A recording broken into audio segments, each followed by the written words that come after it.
हमारी टीम पहुंच चुकी है पाताल लोक, जो कि इतनी गहराई में है जहां पर सांस लेना मुश्किल हो रहा है क्योंकि यहाँ पर ऑक्सीजन लेवल बहुत कम है।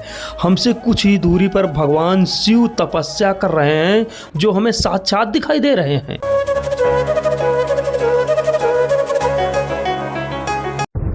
आज की हमारी कहानी जुड़ी है शिव पुराण से।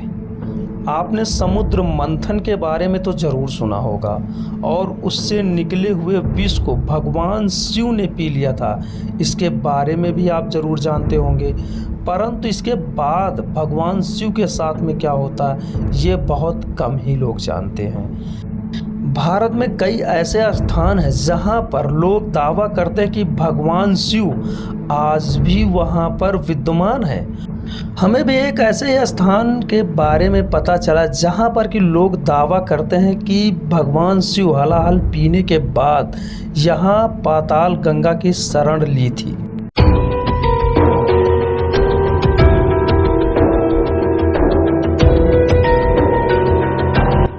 जैसे कि स्थानीय लोगों से उस रहस्यमय स्थान के बारे में पता चला कि इस स्थान पर एक ऐसा भी शिवलिंग है जिसके कंठ से आज भी निकलता है पसीना।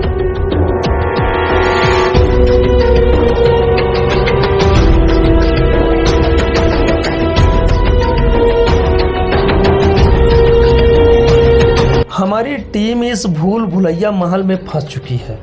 अब हमारी टीम के लिए सबसे बड़ी मुसीबत है कि उस रास्ते की खोज करना जहां से पहुंच सके उस शिवलिंग तक। अब हमें इसके लिए वहां के निवासी स्थान से भी मदद लेनी पड़ेगी, परंतु जैसे ही हमने बात किया उन्होंने वहां जाने से ही मुझे रोक दिया। अभी हमारी टीम उस शिवलिंग तक नहीं पहुंच पाई कि एक दूसरी मुसीबत हमारी टीम के सामने आन पड़ी। अब वहां के स्थानीय निवासी अचानक से ही ये बोल पड़े कि वहाँ पर जाना आपके लिए खतरे से खाली नहीं है। अब हमारे लिए सबसे बड़ी चुनौती तो ये आ गई कि उसके बारे में पता लगाया जाए कि आखिर वहाँ किस प्रकार का खतरा है, वहाँ पर जाने से आखिर लोग डरते क्यों हैं। अब हमारी टीम उस रहस्यमय स्थान की खोज से पहले वहाँ के इस रहस्यमय पहलू को खोजेगी, उसके बाद आगे का पड़ाव तय करेगी।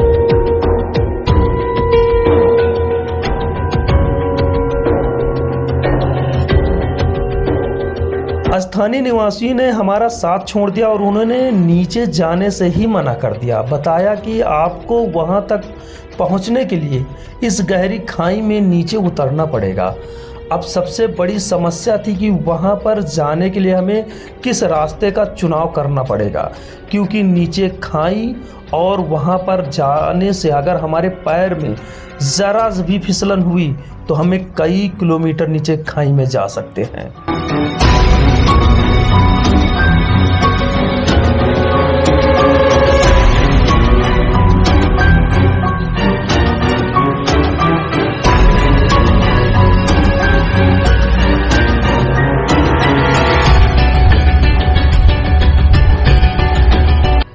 हमारे सामने समस्या बड़ी थी क्योंकि स्थानीय निवासी ने भी हमारा साथ छोड़ दिया। अब ऐसे में हमारी टीम के लिए सबसे बड़ा चुनौती का सामना तो ये करना पड़ रहा था कि वहाँ पर जो रास्ता है वो रास्ता सही चुनाव किया जाए, क्योंकि एक कदम हमारे लिए भारी पड़ रहा है।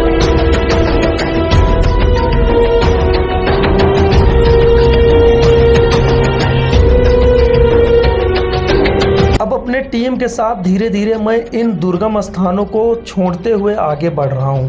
अब शायद हमें इस स्थान से होकर के नीचे उतरना होगा, लेकिन ये भयानक जंगल हमारे लिए खतरा साबित हो सकता है। अब हमारी टीम के लिए सबसे बड़ी मुसीबत बन गई थी वो जंगल, क्योंकि अगर वहां पर जरा भी चूक होती है तो हमारी टीम शिकार बन सकती है वहां के जंगली जानवरों का।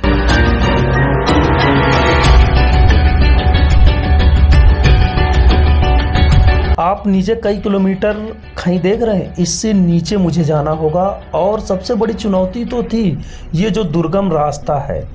आप देख सकते हैं किस प्रकार से हमारी टीम आगे बढ़ रही है, धीरे धीरे कदमों को संभालते हुए, जरा भी चूके और मौत हमारे सामने।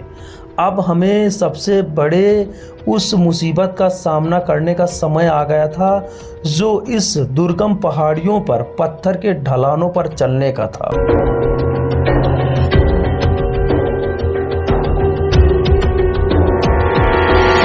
जब हमारी टीम को ये महल दिखाई पड़ा तो शायद कुछ खुशियां हमारे चेहरे पर झलकी। हमें लगा कि शायद हम उस शिवलिंग के करीब पहुंच चुके हैं। हमारी टीम जैसे ही नीचे पहुंचती है उससे भी बड़ा नजराना उसे देखने को मिलता है। जब हम लोग नीचे पहुंचे और वहां पर हमने देखा एक भयानक मंदिर जो कि पूर्ण रूप से अस्त व्यस्त है। अब हमारे मन में ये विचार चलने लगा, आखिर ऐसे कैसे हो सकता है, इतना भव्य मंदिर और हर मूर्ति खंडित।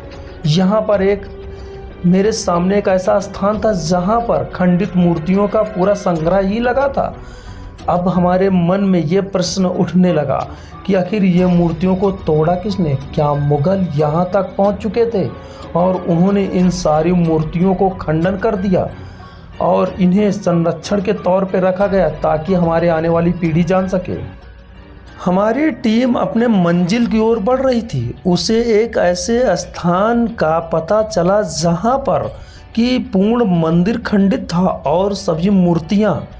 अब सवाल तो ये उठने लगा कि इन मूर्तियों को तोड़ा किसने होगा, आखिर इसकी आवश्यकता क्या पड़ी और हमारा जो सनातन धर्म है इसकी रक्षा के लिए कोई नहीं आगे आया।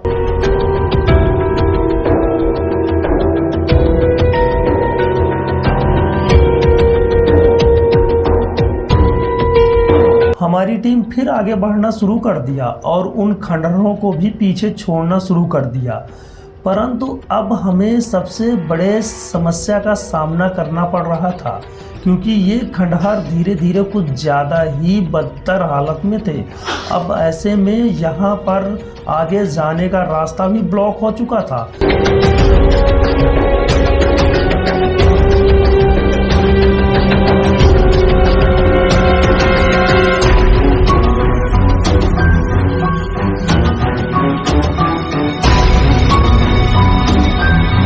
एक के बाद एक मुसीबत हमारी टीम के सामने आने शुरू हो गए।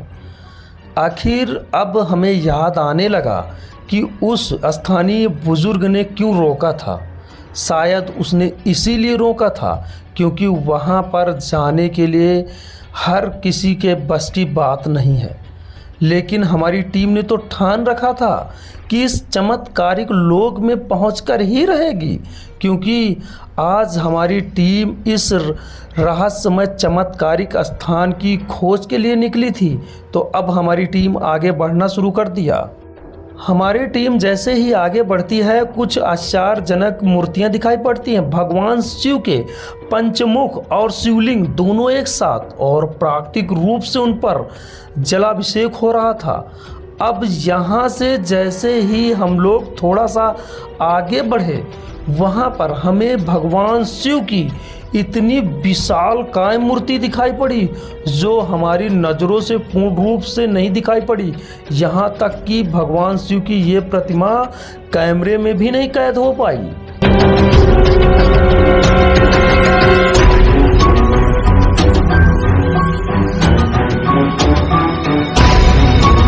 तो चलिए आपको धीरे धीरे नीचे लेके चल रहा हूँ, क्योंकि जितने ही कदम मेरे नीचे जाते हैं उतने ही रहस्यमय स्थल हमारे सामने आते हैं।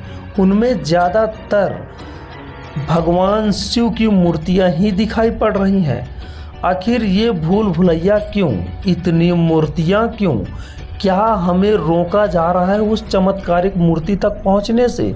और ये सभी जो खंडहर मिल रहे हैं, जो मूर्तियां मिल रही हैं, वहां तक जाने के लिए हमें भ्रम पैदा कर रही हैं। परंतु आज हमारी टीम ने प्रण कर लिया है कि वहां जाकर के ही रहेगी और उसके बाद ही दम लेगी। हमारी टीम पग पग आगे बढ़ती रही और उस रहस्यमय लोक की तरफ बढ़ती रही, परंतु उस रहस्यमय लोक तक जाने से पहले इतने सारे रहस्यमय स्थान मिलना, क्या हमें वहां पर जाने से रोका जा रहा था? परंतु अभी हमारी टीम इस बात से अनजान थी कि उसे अभी तो कितनी चढ़ाई चढ़नी है और उसके बाद कितने नीचे जाना है, परंतु हमारी टीम इसके लिए पूर्ण रूप से तैयार थी।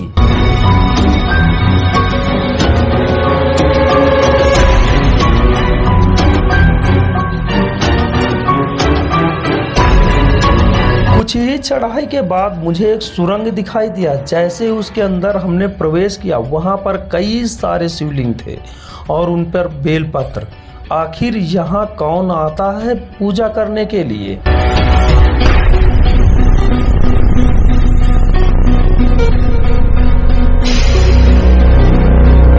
हमारी टीम उस चमत्कारिक लोक की खोज में काफी थक चुकी थी। अब उसे आराम की सख्त ज़रूरत थी। ऐसे में उसने एक ऐसे स्थान का चुनाव किया जहां पर उसे सुकून से कुछ पल बिताए जा सकते थे, क्योंकि वहां पर एक आध व्यक्ति भी नज़र आ रहे थे, लेकिन बहुत कम।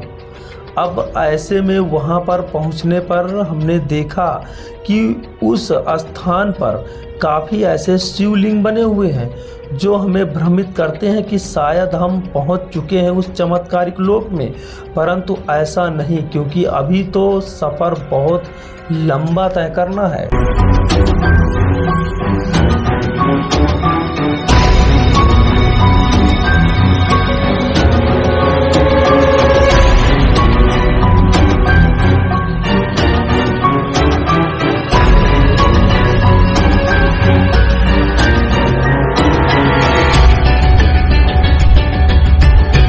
इस सफ़र के दौरान हमें बहुत सारे शिवलिंग दिखाई दिए और खंडहर मंदिर दिखाई दिया और खंडहर मूर्तियाँ।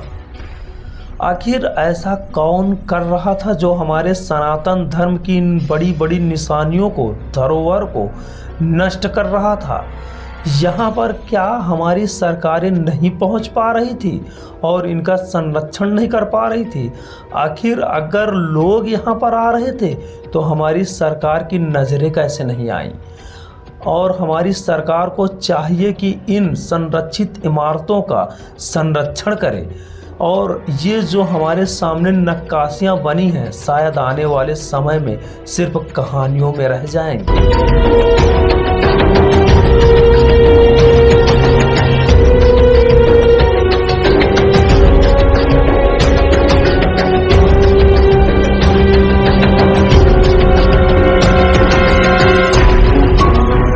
अब हमारी टीम धीरे धीरे उस शिवलिंग की ओर बढ़ने लगी जिसके गले से टपकता है पसीना। हमारी टीम जैसे ही वहां पर पहुंचती है तो उसका खुशी का ठिकाना नहीं रहता है।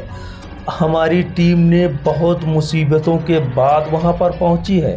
कहते हैं कि इस शिवलिंग से निरंतर कंठ से निकलता रहता है पसीना, और जहां पर मीलों मील कोई पानी का स्रोत नहीं है। आखिर कहाँ से आता है ये पसीना, कहाँ से निकलता है ये पानी और जाता कहाँ को है, ये आज तक कोई वैज्ञानिक भी नहीं सुलझा पाए।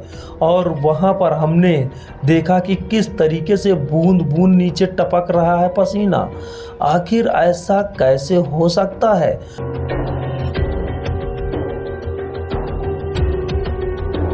अभी तो हमारी एक ही खोज हमारे सामने आई और वो सत्य साबित हुई। अब हमारी टीम निकल पड़ी है उस पाताल गंगा की खोज में जहां पर भगवान शिव साक्षात विराजमान है। अब हमें धीरे धीरे नीचे उतरना होगा। कई सौ फीट नीचे पहुंचने के बाद हमें लगा कि शायद हम उस चमत्कारिक लोक में पहुंच चुके हैं जहां पर भगवान शिव अपनी तपिश को शांत करने के लिए आए थे, क्योंकि यहां पर भगवान शिव का पंचमुख मंदिर था। हमें लगा कि शायद हम पाताल लोक पहुंच चुके हैं, परंतु ये जानकर के हमें दुख हुआ कि अभी हमें वहां पर जाने के लिए और सफ़र तय करना पड़ेगा और हमें इस सुरंग से होकर के नीचे आना होगा। और हमारी टीम जैसे ही इसके अंदर प्रवेश करेगी, सांसें और दम घुटना शुरू हो जाएगा। लेकिन हमारी टीम अंदर जाने के लिए तैयार हो चुकी थी और अंदर धीरे धीरे पग बढ़ाना शुरू कर दिया था।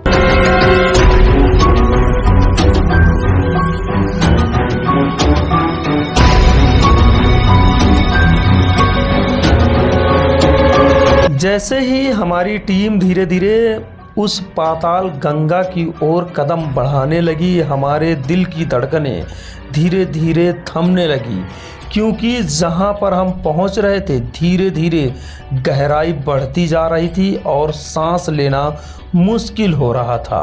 और हमारे सामने पाताल गंगा थी, जहाँ पर भगवान शिव अपनी तपिश को शांत करने के लिए यहीं पर किया था तप, और अपने आप को शांत किया था उस विष की ज्वाला से।